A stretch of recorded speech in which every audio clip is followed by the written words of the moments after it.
Have you ever cracked open a jar of homemade sauerkraut ready for that satisfying crunch, only to find a sad, soft, slimy mess instead? That feeling of crushing disappointment? It's the absolute worst, right? You spent money, time, and serious effort, slicing, shredding, packing, and the final result? You just want to flush it down the toilet. A lot of people blame the salt, or maybe they think they left it in the heat too long. Some even blame the wrong phase of the moon. But I'm going to tell you the real truth. 90% of your success isn't about your recipe. It's about the head of cabbage you picked up at the store. Today, we are going to settle the topic of choosing the right cabbage once and for all. I'll reveal the red flags that are practically screaming, "Don't buy me!" Signs most people completely ignore. Ready to find out why your kraut just won't crunch? Let's dive in.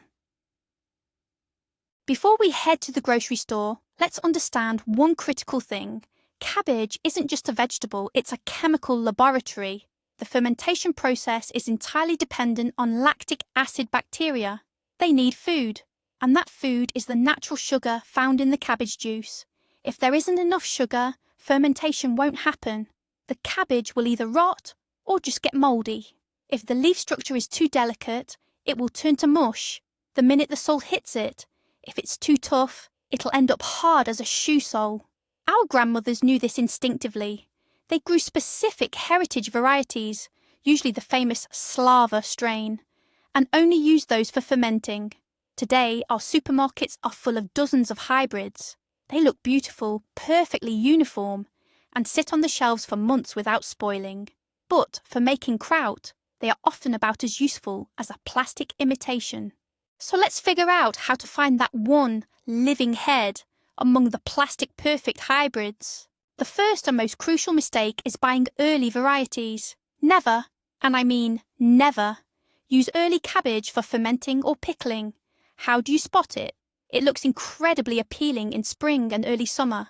The head is typically loose. The leaves are bright green, thin, and delicate. If you press down on the head, it squishes almost like a sponge. So what's the problem? Early cabbage has too much water and insufficient natural sugars. It simply hasn't accumulated the necessary compounds needed for proper preservation. If you salt it, it will immediately release juice, but that juice will be weak. The fermentation process will fail. Instead of a crisp, crunchy side dish, you'll end up with a soft, mushy mess in just 3 days. Early cabbage is ideal for fresh salads. Slice it up with a cucumber, drizzle some oil on it, and eat it right away. But don't even think about putting it near a canning jar. Now let's look at the complete opposite end of the spectrum. That would be the late varieties, those meant for long-term storage. They're often referred to simply as winter cabbage. You've definitely seen these heads of cabbage. They feel like they're made of stone. In fact, their nickname is sometimes stonehead. They can sit in your root cellar until the next harvest without spoiling at all. This sounds like the perfect cabbage, right? I mean, they're so tough. But here's the catch. The leaves on these storage varieties are incredibly coarse. They contain a lot of fibre, but often not enough juice. Their vein structure is strong and very tough. It's very difficult for the beneficial bacteria to penetrate the structure of such a dense leaf. As a result, this kind of cabbage might eventually ferment, but it will remain unpleasantly tough. You'll find yourself chewing it forever, and the flavour payoff will be minimal.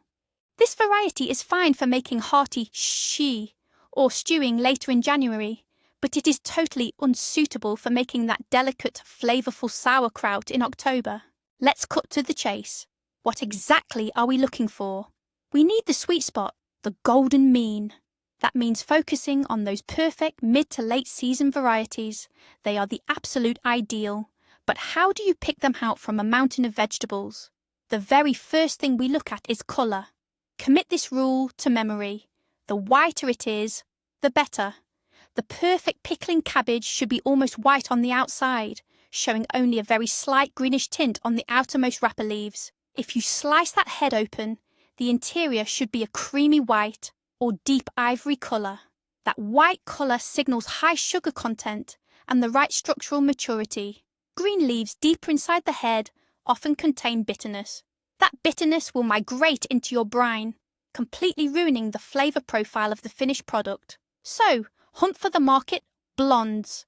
Leave the dark green brunettes for the stew pot or soup. The next test you absolutely must perform right there in the store is the squeeze test. Don't hold back. Pick up the head of cabbage. It should feel heavy for its size.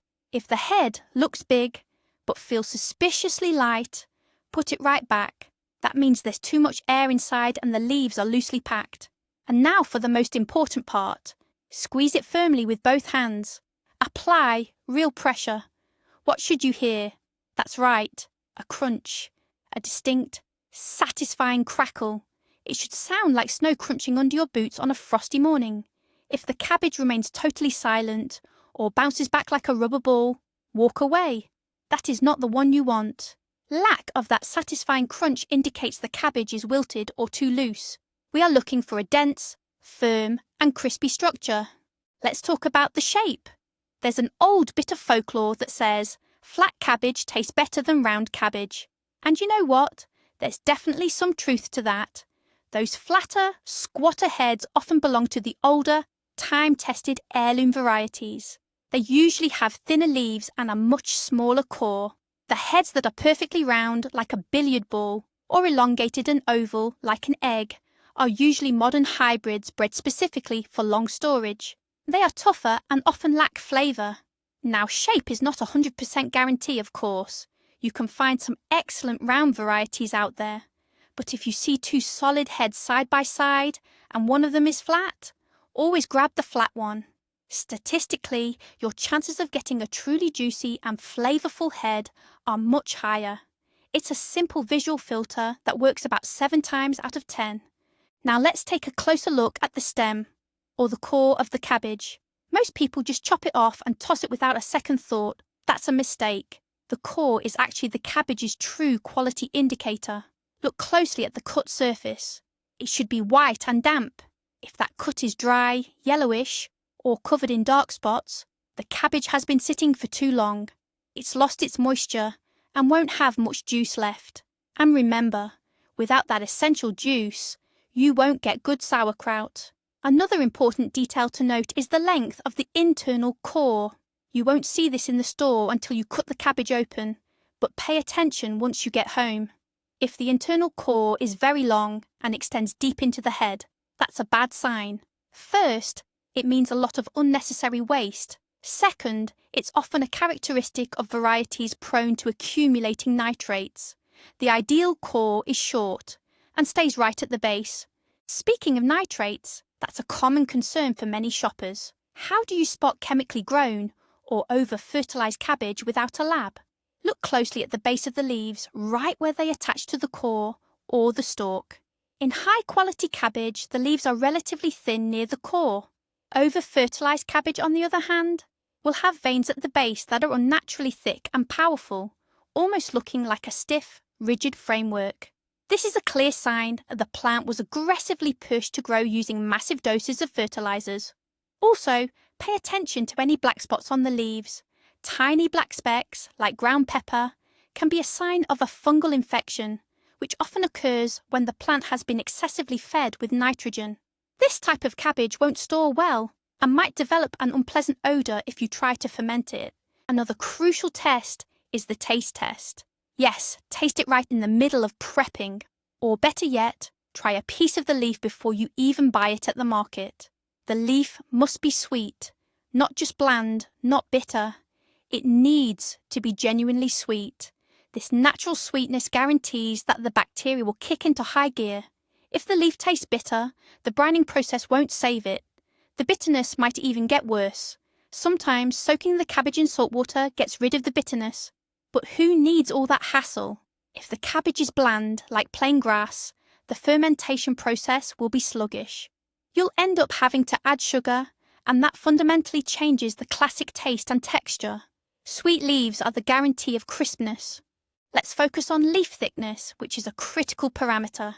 Take one of the top, clean leaves and give it a close inspection. It shouldn't feel thick like cardboard. Thick leaves with coarse veins will remain tough and rigid once they are fermented, but it also shouldn't be translucent like tissue paper. That kind will just turn into mush. What we're looking for is a dense, yet crisp and succulent structure. Try tearing a piece of the leaf. It should snap crisply, not just bend. If it only bends and doesn't snap, the cabbage is limp. It lacks turgor. There's not enough fluid pressure in the cells. No matter how much you chop or mash it, wilted cabbage will never result in a high-quality product. The biggest enemy of good sauerkraut is frost-damaged cabbage. This is a common issue, especially during the fall harvest. Sellers might try to convince you that a little bit of frost just adds sweetness. Don't believe them. If cabbage has been seriously frozen, its structure is destroyed at the cellular level. How do you spot it? Feel the outer leaves. If they feel unusually cold to the touch or seem slightly slick and damp for absolutely no reason, be cautious. If you peel back an outer leaf and notice glassy, translucent spots underneath, that's severe frost damage. When this cabbage thaws, it will release the stench of rotting vegetables. If you try to pickle it, it will turn slimy and develop a deeply unpleasant odour. A touch of sweetness from a light frost is a good thing, but only if the cabbage is still growing on the stalk in the field, not if it has been harvested and left sitting in a freezing storage shed. Size matters. Don't go chasing overly gigantic heads. The biggest ones are often loose, spongy, or have internal voids. But you shouldn't bother with the tiny ones either. Small heads, those under a kilogram, are usually just immature. They lack natural sugars and the waste percentage is huge. Once you trim the core and the outer leaves, you're left with barely a fistful. The ideal weight for a fermenting head of cabbage is between 3 and 5 kilograms. This is the size where the cabbage has peaked, meaning it has fully developed its flavour but hasn't overgrown or started to crack internally. Heads this size are much easier to work with and they provide the maximum yield of finished product. Always take a close look at the cabbage head for any cracks. Some people think, it's just a crack. I can trim that part away. But the issue with cracks isn't purely aesthetic. A crack is an open door for infection. Mold spores or decay bacteria may have already taken up residence inside that crack, even if you can't see them yet. They've already started the process of breaking down the tissues. Once you put that kind of cabbage into your fermenting jar, those unwanted bacteria can easily overwhelm the beneficial lactic acid bacteria. The result? A completely spoiled batch. The integrity of the cabbage head is your only guarantee of its internal sterility. Do not buy discounted, cracked cabbage. That tiny bit of savings will end up costing you much more in the long run. Pay close attention to the base of the stem where the outer leaves have been cut. Vendors sometimes trim the cabbage very cleverly. They often remove many top leaves to hide early signs of decay or drying out. If the core looks completely stripped and you see multiple scars from where leaves were removed, that's a red flag. It usually means the cabbage was aggressively freshened up just before sale. A quality head of cabbage should still be wearing its natural jacket. This means it should have at least a couple of waxy, protective green outer leaves, which shield it from dirt and prevent moisture loss. Cabbage that has been trimmed down to pure white while sitting on the display shelf has likely lost its crispness or has been stored for too long. There is a subtle, yet serious, hidden threat. Pests, like thrips. Sometimes a head of cabbage looks totally fine on the outside, but the moment you start chopping it up, you find the evidence. Black trails, insect droppings, known as frass, or the tiny culprits themselves tucked between the layers. It's genuinely disgusting. So, how do you spot this potential issue when you're still at the grocery store? Pay close attention to the cut base or the core and how tightly the leaves are packed. If the outer leaves feel loose, or if you notice any suspicious, tiny pinholes, the risk of infestation is quite high. Unfortunately, you can never be 100% sure. But here's a rule of thumb. If you buy one head, cut it open at home, and find a whole ecosystem living in it, do not go back to that same store for a replacement. It's highly likely the entire batch is contaminated. Washing this kind of cabbage is pointless. The flavour is already ruined by the insect waste products. Always pay attention to the smell. Give the head a good sniff. Yes, right there in the grocery store. It should smell fresh, slightly earthy, and distinctly like raw cabbage. If you catch a whiff of basement, mold, mildew, or rot, put that cabbage right back down. A mouldy smell is extremely persistent. It won't air out, washing it won't help, and it certainly won't disappear during fermentation. On the contrary, once sealed in a jar, that smell will only intensify and permeate the entire batch. Cabbage readily absorbs foreign odours. If it was stored near rotten potatoes or chemicals, that's exactly what it will smell like. Trust your nose more than the price tag. There's a common myth that red cabbage can also be used for making sauerkraut. Technically, yes, you can ferment it, but you really need to be prepared for the final result. Red cabbage is much tougher than white cabbage. Its cellular structure is simply different. This means it ferments slower, and the resulting taste is quite specific, often a bit bitter. And the most crucial factor? The colour. It will dye everything a radical, vibrant purple. If you're looking for an experiment, go for it. But if what you want is classic, crunchy, juicy sauerkraut, reserve red cabbage strictly for salads. For traditional fermentation, it's just too coarse and requires entirely different techniques and specialised recipes. So, where should you buy it? It's the age-old debate: the farmer's market or the grocery store. The grocery store is convenient, but you often end up with those plastic imported hybrids. They seem to last forever and are completely useless if you want to make sauerkraut. They are bred for logistics, not for flavour. At the farmer's market, dealing directly with private vendors or local farmers gives you a much better chance of finding the right domestic varieties. Always ask the vendor, what variety is this? If they answer Slava, Megaton, or Beloruskaya, that's a great sign. If they hesitate, shuffle their feet, and just say, it's just good cabbage, take it, then you need to check it against all the other criteria we've discussed. One final point: cabbage sold at the market is usually much fresher because it hasn't been sitting for long periods at distribution or transfer centres. Here's another subtle tip that cookbooks rarely mention. It's all about the timing of your purchase. The absolute best time to buy cabbage for making sauerkraut is late September and throughout October, right after the first light ground frost. Why? Because that slight chill signals the plant to start converting its stored starches into natural sugars. Cabbage harvested prematurely in the heat is often dry and won't ferment properly. The crop picked during the correct season is crisp, juicy, and naturally full of the sugars needed for fermentation. If you try to buy your pickling cabbage back in August, chances are high you'll end up with the wrong variety. The winter storage cabbages, the ones you actually need, simply haven't matured yet. Everything has its season. How do you prepare cabbage once you bring it home? Don't rush to shred it the moment you get through the door. Let the head of cabbage rest at room temperature for at least 24 hours. This allows it to warm up, making the leaves slightly more pliable and much easier to work with. But don't keep it warm for a week, otherwise it will just wilt. And, of course, strip away those outer green leaves ruthlessly. They can taste bitter, and they tend to carry the most dirt and unwanted bacteria. Use only the clean white inner leaves for fermenting or pickling. However, if those outer leaves aren't too tough, you can always save them for making cabbage rolls. And the final piece of our puzzle is the Megaton variety. I really want to highlight this one separately. If you see this name, buy it without thinking twice. This is a modern hybrid that checks all the boxes. It's huge, incredibly juicy, very sweet, and has a fantastic crunch. This is truly a case where science has benefited the culinary world.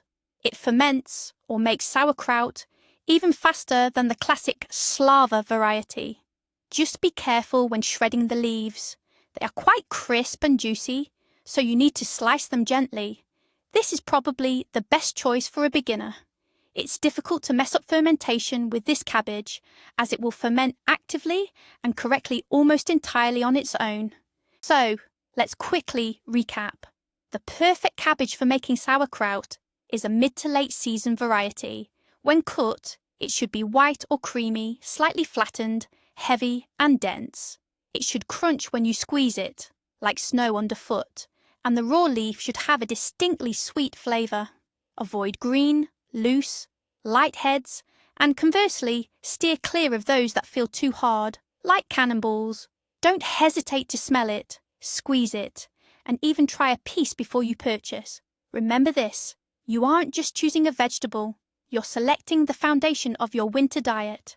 It's far better to spend 5 minutes choosing wisely at the store than to spend all winter eating soft, sour mush. Thank you so much for watching. If you follow these guidelines, your finished sauerkraut will be the star of every table. Now let me know in the comments below, what's the strangest or most unsuccessful cabbage variety you've ever encountered? Hit the like button, subscribe to the channel, and I'll see you in the next video. May your cabbage always be crisp.